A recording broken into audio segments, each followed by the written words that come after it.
and welcome to the Journey to Heal online study session 2. This session is about facing the truth. And I imagine as you have read chapter 2 and as you have begun to work through the journey essentials at the end of that chapter, you're probably realizing that this is a painfully difficult step. And I know that for some of you, even remembering your stories is a challenge. But I want to encourage you that moving forward in this step and taking time to acknowledge the reality of your story and to identify the effects it has had on your life is going to provide you so much freedom and healing. So in preparation for this week, you should have read chapter 2 of Journey to Heal and begun to process through the journey essentials. And my hope for you is that you are taking time to read those scriptures that I provide for you in the journey essentials at the back of the chapter. Take time to read those. There's one for each workday, and just let that be a part of your daily routine. And then take time to write down what you feel God is speaking to your heart through those scriptures in your journal. And perhaps it might not be particularly one of those scriptures that you sense the Lord is speaking to your heart, but maybe it's a scripture that you've come across in your own devotion time, or perhaps it's one that was in the chapter that really spoke to you. Either way, I want you to begin to not only write down your story in your truth journal, but to also write down what you sense the Lord is speaking to your heart through the process of you getting in the Word and through the process of you writing down your story. That's where your truth journal is not only going to become a memorial of what your story is, but also what God is doing in your life to redeem that story. And that's the beautiful part that I hope you will remember and hold on to. So as I had told you before, I wrote down my story when I began to recognize that I needed to heal from this terrible, awful wound that was inflicted on me as a child. And I didn't at first write my story down in its entirety because that didn't really occur to me, and that wasn't how my mind works. And I'm sure some of you are running into that as well, that some of you probably may not even remember all the details of your story and you're not real sure where to begin. And I encourage you in this chapter to begin where you can, to start with what you know. And that's what I did. I began with what I knew, and I just started to write down. Whether it came in bits and pieces, it didn't matter. I just wrote it down. And as I went through that process, I filled up a lot of journals. So one of the things that I encourage you to do in this chapter is to locate a picture of yourself. This picture is either a picture of yourself, either when the abuse began in your story or just before. And the reason for this is so that you can see yourself for the innocent child that you were. Whether you were a little child, an adolescent, or a teenager, it doesn't matter. Just being able to find that picture of who you were then is very helpful in being able to understand why you would have made certain choices or decisions, or why you would have kept silent. If you can't locate a picture, that's okay. If you can't, some of you are not even going to be able to remember exactly when the abuse began, so this is going to be a challenge for you. In that instance, I want to encourage you to do this. I want you to pray and ask God to help you see yourself as the innocent child that you were, to help you see that this story of abuse, this thing that happened to you as a child, was not your fault. God knows this to be true, and He will help you see that truth as well, picture or not.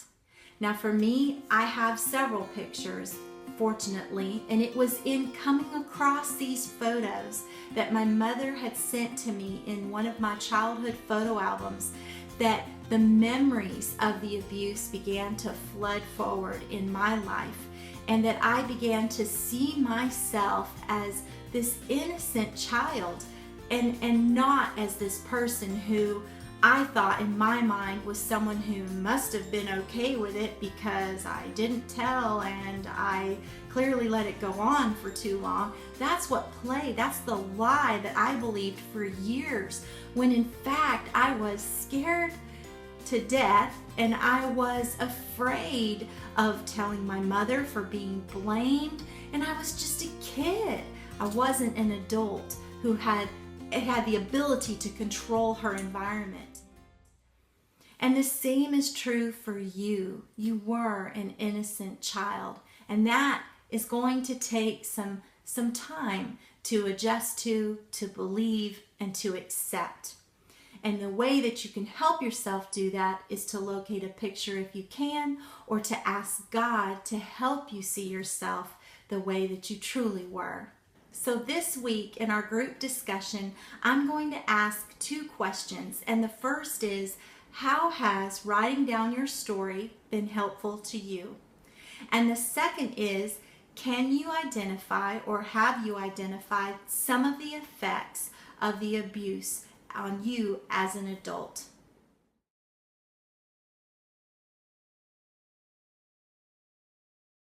This chapter was definitely one of the hardest chapters So far? so far. This is definitely a hard chapter for me. But I sat down. I'm a kind of rip the Band-Aid off kind of girl. So just went right for it. I did. I sat down. I put some worship music on one night. Lit some candles. Waited till everyone was in bed, and I was like, okay, it's you and me, God, and we're gonna face this, and I'm gonna do it. I'm gonna rip the Band-Aid off, and I'm gonna write it out. Good. And it was very difficult. Mm-hmm. And you know, and if I look back through my story, I see, you know, you can see how difficult it was. It just through the way that I was writing. I mean, physically, just the way that I was scrawling. But when I got finished, what was so great is I looked at this and I was like, all this that happened to me can fit on a page, on pages. It can fit here in this book. Yeah. I can get my arms around this. Yes. Wow. It's not so big that it's Yes. It's insurmountable, Wow. that it can't be That's overcome. great. That is Yeah, awesome. it really was like, whoa, okay, it's not too big. If it can fit on these pages, then it's not too big. Yeah.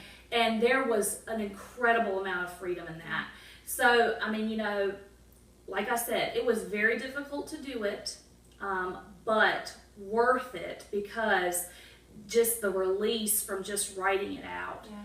And having it. And I think what's also with this chapter, you know, we're asked to list some of our favorite things. Yes. Yes. So for me, when I'm like, you know, when I was writing it out and I'm in the middle of just the worst of it and crying, I would flip back to my list and I would be like, okay, well, here are some things that are anchoring me in Yeah. to that are good things. Yeah. And that really helped. It really, really did. That's good. That's good. Have you completed for this, were you able to complete writing your story, or are you still in the process of writing your I story? have completed writing my story, Okay, and good then job. I also wrote out the effects, the things that I think that are the effects Very good. of that. And for me, that was a really eye-opening moment, because I've always been like super terrified of the dark. I mean, just really super terrified.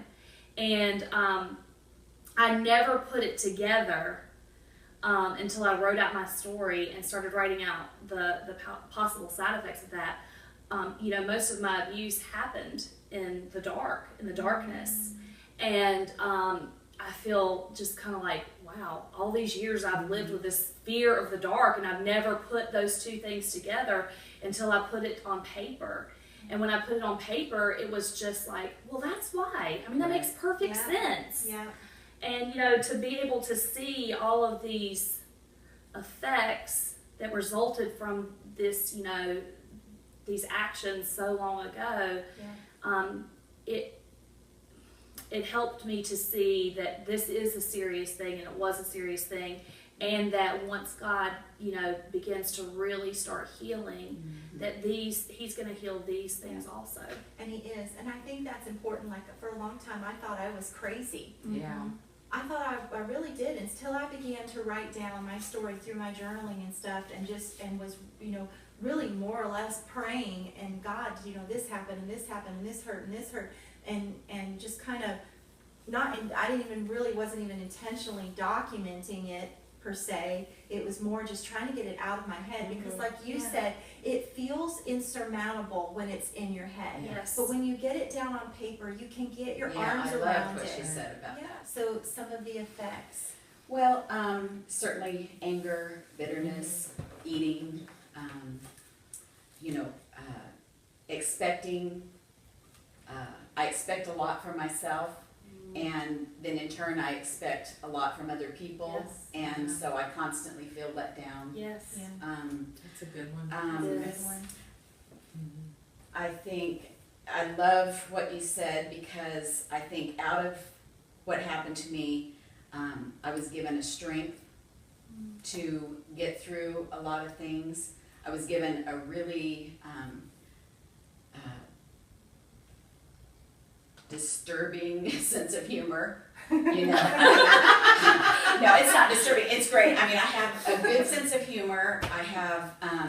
I really have a lot of joy. Now, sometimes it's been topical and underneath, I tend to, I wear my emotions on my sleeves. If I'm mad, everybody knows it. If I'm happy, everybody knows it. And I try to always be joyful, and then deal with the other stuff when I, get home or whatever. But, I think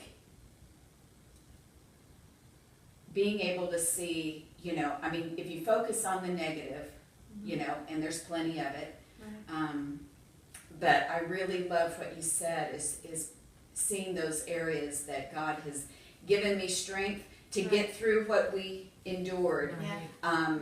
And sometimes I've taken that strength to like outlandish degrees when I should have not been strong. I should have depended on Him more. Right. But in my own strength, I tried to do things because, for a long time, I couldn't depend on Right. my mom. I couldn't depend on other people. So Right. I had, and at the time, we went to church, but I really didn't have a relationship with the Lord. So you just, you develop a strength and you think you do it all on your own. Right. And, and He lets you get by with that for a while. And then, as all this has come about, I realized that my strength was never my own. It was always in Him, even when I didn't realize Right. that, Yeah. He was there. So I think I'm going to focus on the positives that came out of it, and which doesn't diminish at all the negatives. Right. I see them 100%. Right. They're always front and center. Right. I think it's just sometimes shifting our focus to find the things Yeah. where God has. And I think it is. I think that there has to be a balance. I think that it's important when you're going through this chapter, not to focus on the negatives, but to identify Yes. how has this affected me, so that you can then address it. You can lay it before the Lord and go, like, for me, it affected me with, I had anger, I had a control problem, and an eating problem, and I was turning to food for comfort, I was turning to shopping and spending for comfort. Those are things that legitimately, they're negative effects, of my story of abuse, but I needed to deal with them. And so that's the point of this chapter is, okay, what are those? And list them out. And then, okay, now we're going to address them. So if it's anger, okay, we're going to address that. If it's, if it's turning to food instead of turning to God, if it's, whatever it may be, those are it's very important to do that. And to also be thankful and recognize, okay, yeah, God was there. God gave me strength for that. God helped me with this and that. Yeah, so it's a balance for sure. But hopefully in doing this, hopefully as you've written down your stories and as you are in the process of that and identifying the effects of the abuse, hopefully too you've recognized that the abuse was not your fault. So let me ask you that question. You know, that's one of the truths is that I write down in here in this chapter is that the abuse was not your fault. When you read that and you read that, do you agree, or is there a part of you that's like, yeah, but, yes, but? I think I agree that the abuse wasn't my fault. I think the part that I have struggled with is whether the effects of the abuse were my fault. Does that make sense? Yes. Yeah. Like, Totally. I chose to let bulimia be a part of my life. You know what I'm saying? I chose, the route of unforgiveness and bitterness. So I think that I can say in my head and my heart that I'm definitely at peace with the abuse, like the actual abuse not being my fault. But, I definitely, didn't say anything, say anything to anyone about it as quickly as I wish I would have. And I let, this be a part of my life. I let it control me for so long that feels like it's my fault.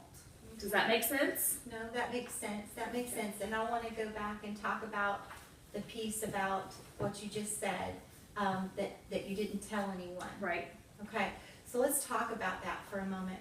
How about you all? Let's just go back to your stories for a minute that you've written down or you've begun to write down. Do you carry any shame or guilt because you didn't tell anyone? Did you wait a while to tell? Tell me about that, Julia. No, I don't. Good. Because in my family, I don't think they would have been really supportive, or it just would have been something we wouldn't have talked about. Okay. So no, Good. I really don't. I did feel like it was my fault for a very, very long time.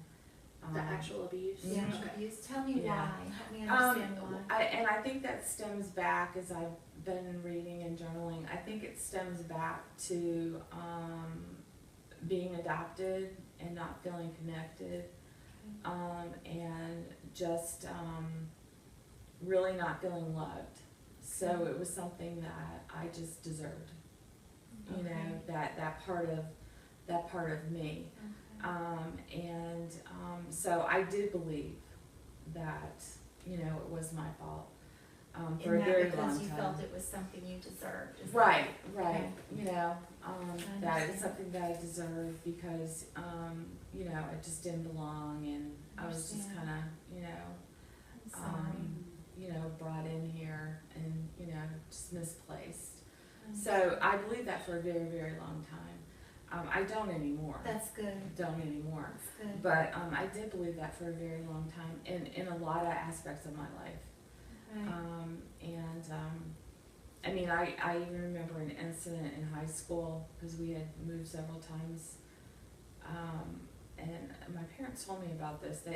We all had to draw a family picture, and here was everybody, and I was over here. Oh, wow. Mm. So even in your mind, you were Yeah, separate. and they still didn't even do anything with that. So it was just like, we just, just didn't talk about the hard things. Yeah, we just didn't discuss anything or do anything about that.